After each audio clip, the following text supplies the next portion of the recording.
दूसरा पक्ष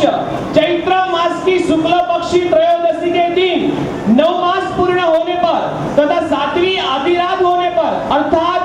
9 मास और 7.5 दिन संपूर्ण होने पर माता त्रिशला ने पुत्र को जन्म दिया। इस प्रकार सब तीर्थंकरों की माता गर्भावस्था स्थिति का समान काल नहीं है। ऋषभदेव भगवान का 9 मास और 4 दिन घर में रहे, अजितनाथ प्रभु 8 मास 25 दिन घर में रहे, संभवनाथ प्रभु 9 मास और 6 दिन घर में रहे, अभिनंदन स्वामी 8 महीने और 28 दिन घर में रहे, शुंठीनाथ भगवान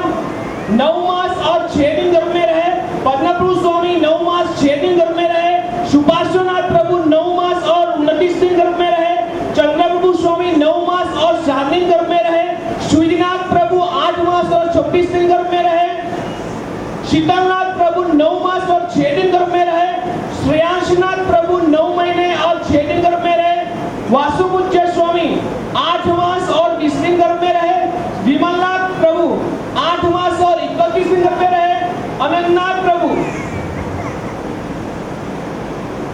9 महीने और 6 दिन घर में रहे, धर्मनाथ प्रभु 8 महीने और 26 दिन घर में रहे, शांतिनाथ प्रभु 9 मास और 6 दिन घर में रहे, कुंदुनाथ प्रभु 9 महीने 5 दिन घर में रहे, औरनाथ प्रभु 9 महीने और 8 दिन घर में रहे, मरलीनाथ प्रभु 9 महीने और 7 दिन घर में रहे, मुनीश्वर स्वामी 9 महीने और 8 दिन घर में रहे, नमीनाथ प्रभु 9 मास और 8 दिन घर में रहे, नेमिनाथ प्रभु 9 मास और 8 दिन घर में रहे, पार्श्वनाथ प्रभु 9 मास और 6 दिन घर में रहे और महावीर प्रभु 9 मास 7.5 दिन घर में रहे।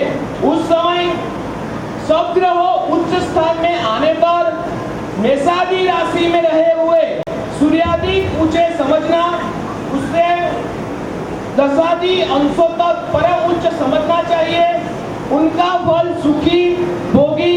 धनवान, स्वामी, मंडलाधीश, राजा और चक्री अनुक्रम में समझना चाहिए। उनमें 3 ग्रह उच्च हो तो राजा होता है, 5 ग्रह उच्च हो तो अर्धचक्री होते हैं, 6 ग्रह उच्च हो तो चक्रवर्ती होते हैं और 7 ग्रह उच्च होते तो वह तीर्थंकर होता है। इस प्रकार उच्च चंद्रमा का योग आने पर,